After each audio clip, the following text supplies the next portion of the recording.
vuelvo a recalcar, está formado por el cuerpo vertebral, las láminas y los pelillos. Entonces, son estas 7 partes que tienen que aprenderse y toda vértebra tiene lo mismo. Alguna cosa va a cambiar y eso lo va a diferenciar de una vértebra cervical, dorsal o lumbar. A nivel del cuerpo vertebral, va a tener una cara superior y una cara inferior. En el medio médico también se llama eso platillo. El platillo superior y el platillo inferior. Por ejemplo, si hay un aplastamiento vertebral, a veces todo está aplastado en el platillo superior. Vamos a ver ejemplos de eso. Y los agujeros intervertebrales, que es por donde salen los nervios. ¿Cuáles son los límites de los agujeros intervertebrales o de conjunción? Los dos pedículos, el pedículo de arriba y el pedículo de abajo. Eso también se ve en una radiografía, por ejemplo. Siguiente. Empecemos por vértebras cervicales. Tenemos los 7, ¿no? Las 7 partes de la vértebra. ¿Cuál es la diferencia? En el cuerpo va a ser alargado. En los pedículos va a formar los agujeros intervertebrales. Su apófisis espinosa, en vez de terminar en una punta, va a terminar en 2, por eso se llama pi es 2, pi tubercular. Su apófisis transversa, vamos a encontrar un agujero, el agujero transverso. ¿Para qué me sirve ese agujero transverso? Porque por ahí va a pasar la arteria vertebral, que es rama de la arteria subclavia, y va a pasar el nervio vertebral, lo acompaña. Y obviamente sus dos venitas, ¿no? Las venas vertebrales. Sus apófisis articulares o facetas van a ser planas. Pregunta para ustedes. Si sus carillas articulares son planas, ¿qué tipo de articulación va a ser? Son planas. Entonces tengo que aprender, si su faceta articular es plana, el tipo de articulación de las vértebras cervicales va a ser artrógrafo. Y el agujero vertebral es triangular. Cuando es triangular, es decir que tiene más espacio. ¿Por qué creen que tiene esa forma? Por el plexo, ¿no? Que se pone. Tanto el cervical como el braquial. Tiene que tener espacio. No es igual que el conducto torácico, que va a ser más redondo. Entonces, estas son las características de las vértebras cervicales. Siguientes. Esta es una vista superior de una vértebra cervical cualquiera, menos la primera y la segunda, ¿no? Este es triangular, sus facetas articulares son planas, la apófisis espinosa es bitubercular, tiene el agujero foramen transverso por donde pasa la arteria vertebral y el nervio vertebral, y sus apófisis transversas van a terminar también en 2 tubérculos. Y eso sirve para que salgan los nervios aquí. Entonces, si a mí me pone un hueso que tenga orificios, vértebra cervical. Si me ponen un hueso que tenga 2 tubérculos en la apófisis espinosa, vértebra cervical. No hay otro. Esta es la imagen característica de una vértebra cervical. Siguiente. Entonces, la vértebra cervical tipo ya lo hemos visto, pero hay algunas características, sobre todo la primera y la segunda vértebra. La primera, en términos médicos, siempre llamamos C1, si es la vértebra lumbar 1 va a ser la L1, si es la torácica 12, por ejemplo, T2, para abreviar.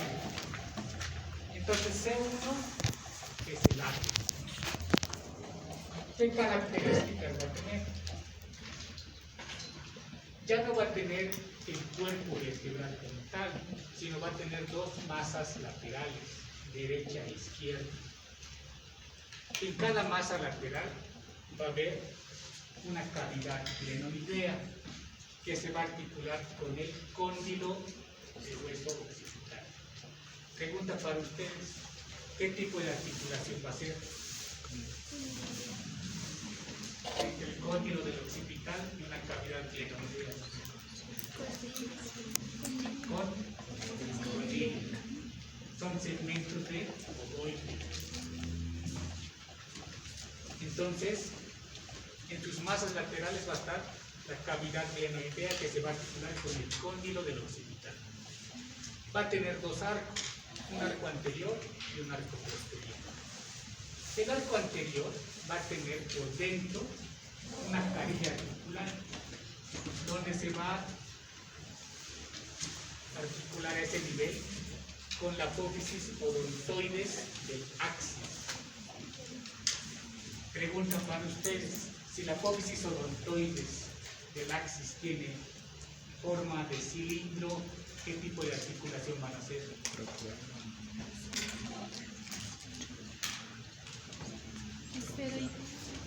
No, esferoidea es segmentos de esfera.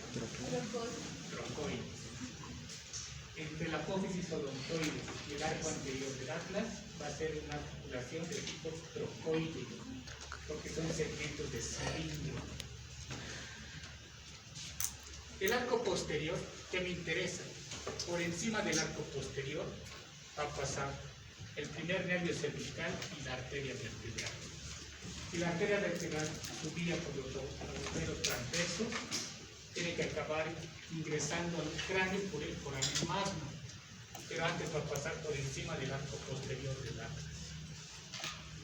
Las apófisis transversas van a tener su mismo agujero transverso y su agujero vertebral va a estar dividido por el ligamento transverso en una parte más cuadrilátera y una parte justamente adelante para la apófisis odontoides. Siguiente. Esta es la imagen superior del atlas. Masas laterales. Esta es la masa lateral derecha y esta es la izquierda. El arco anterior, el arco posterior, las cavidades glenoideas para el cóndilo del occipital, la carilla articular cóncava para el diente del axis que se viene acá, y a este nivel se inserta el ligamento transverso que completaría para que no se salga la apófisis odontoides, y por encima del arco posterior pasa la arteria vertebral y el primer nervio cervical. ¿Cómo lo diferencia de las demás vértebras? Pues tiene masas laterales, no tiene un cuerpo, tiene arcos. No vamos a encontrar aquí un cuerpo. Si me ponen eso de hueso en el examen práctico, voy a encontrar uno parecido a un anillo. Ese es el atlas. Siguiente. C2, el axis. Axis significa eje. Según la parte médica, la principal articulación entre la columna vertebral y el cráneo se da entre el diente del axis y el atlas. Por eso se llama eje. Ahí recae todo el peso del cráneo. Por eso es importante esta articulación. El axis, esta es una imagen de frente. Aquí sí vamos a encontrar el cuerpo. Y encima del cuerpo va a salir la apófisis odontoides o diente del axis. Como ya hemos dicho, se va a articular con el arco anterior del atlas. Sus apófisis articulares van a ser planas. Entonces, la articulación entre el atlas y el axis va a ser de tipo artróide. Todo lo demás es lo mismo que las demás vértebras cervicales. Si a mí me ponen en el examen práctico una vértebra que está saliendo aquí arriba, una apófisis con un diente, esa es una vértebra cervical C2 o axis. Obviamente el axis tiene sus partes, tiene su base, el cuerpo, el cuello y el vértice. A veces se fractura esta parte con un accidente. Por ejemplo, en una radiografía Para que yo vea que esta apófisis está bien o mal, el paciente tiene que abrir la boca. Esta apófisis está por dentro de la boca. Cuando se fractura eso, nosotros operamos por la boca, no por el cuello, porque la apófisis está a nivel de la boca. Tenemos que abrir la faringe y ahí está la apófisis de los odontoides. Siguiente. La C6 y la C7 son variantes y algunas cosas que tienen que aprender. La C6, lo único que llama la atención, va a tener un tubérculo carotídeo, este es su epónimo. ¿Por qué tiene ese nombre de tubérculo carotídeo? Porque va a estar cerca de la arteria carótida. ¿Y qué es este tubérculo carotídeo? Es que va a ser prominente de su apófisis transversa el tubérculo carotídeo. Eso es lo único. Si me preguntan, el tubérculo carotídeo, ¿a qué vértebra corresponde? A C6.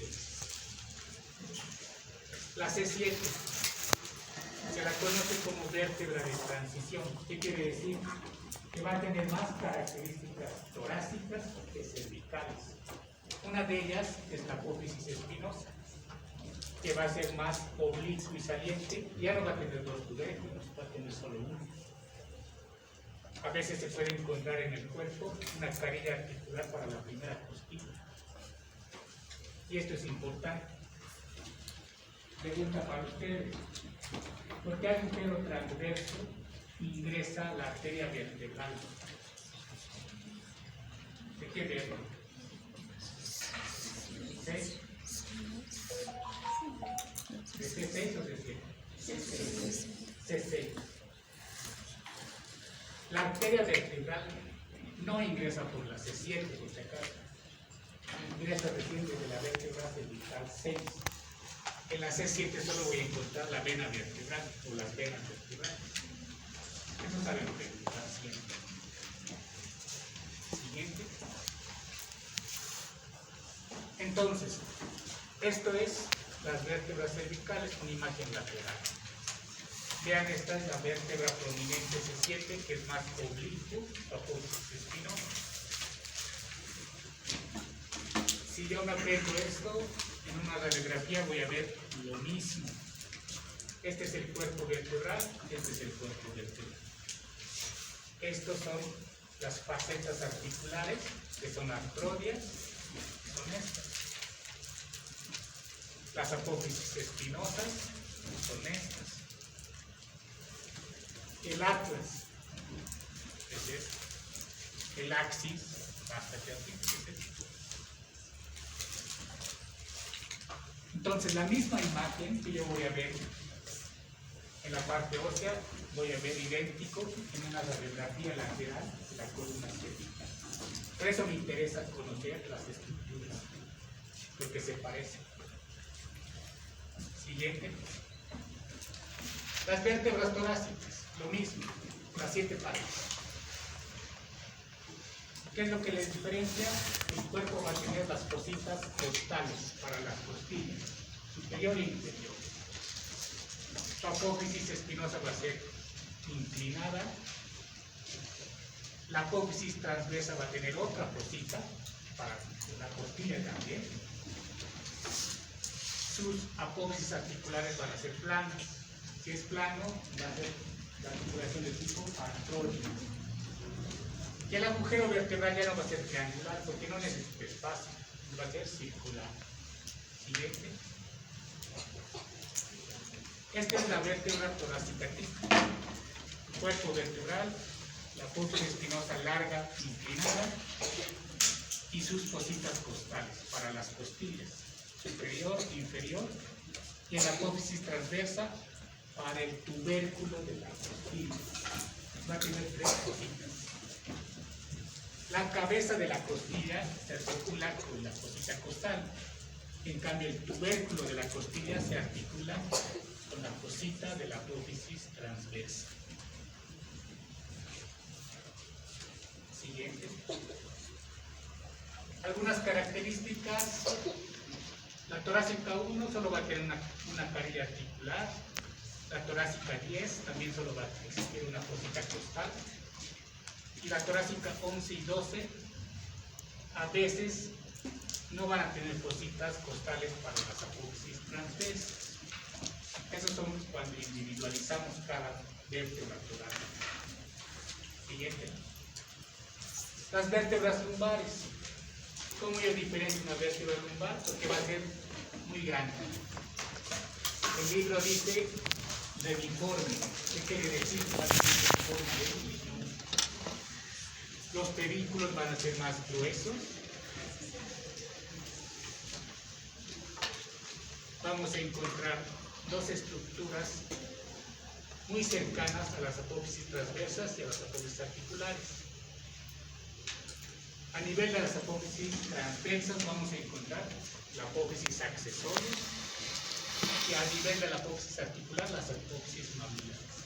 Estas apófisis, que a veces se notan, solamente es por la inserción de los músculos y ligamentos que así lo conforman. No es algo especial, no tiene un papel especial. El agujero vertebral va a ser triangular, porque ahí se va a formar el plexo lumbosaco. Siguiente. Esto es la vértebra lumbar tipo, un cuerpo grande, el pedículo grueso. La apófisis espinosa ya no va a ser inclinada, va a ser cuadrilátera. Y a nivel de la apófisis transversa va a haber la apófisis accesoria y a nivel de la faceta articular la apófisis mamular. Pregunta para ustedes. Sus carillas articulares o facetas articulares tienen forma de cilindro, una es convexa y otra es cóncava. ¿Qué tipo de articulación van a hacer? Si es cilindro, cóncavo o convexo. No, esferoideas, segmentos de cilindro. No, perdón, esferoideas, segmentos de esfera. Las lumbares tienen segmentos de cilindro. Trocoide. ¿Y qué es troclear? Segmentos de polea. Polea. Troclear es polea, trocoide, cilindro. Eso apréndanse porque siempre os preguntan si es del tipo de articulación que son y qué tipo van a ser, porque según eso también los movimientos se van a adquirir. Siguiente. El hueso sacro. El hueso sacro son vértebras sacras fusionadas. Entonces va a tener una cara anterior, una cara posterior y caras laterales. Como tiene una forma triangular, va a tener una base superior y un vértice inferior que se va a articular con el coxis. Es muy raro que encuentren el coxis en el cadáver porque es un hueso muy pequeño. El sacro sí lo van a encontrar. ¿Qué es lo importante del sacro? En su cara anterior va a haber orificios. Se llaman los orificios anteriores del sacro. ¿Para qué me sirve? Porque por ahí van a salir los ramos anteriores de los nervios sacros. Pregunta para ustedes. ¿Qué forman los ramos anteriores de los nervios sacros?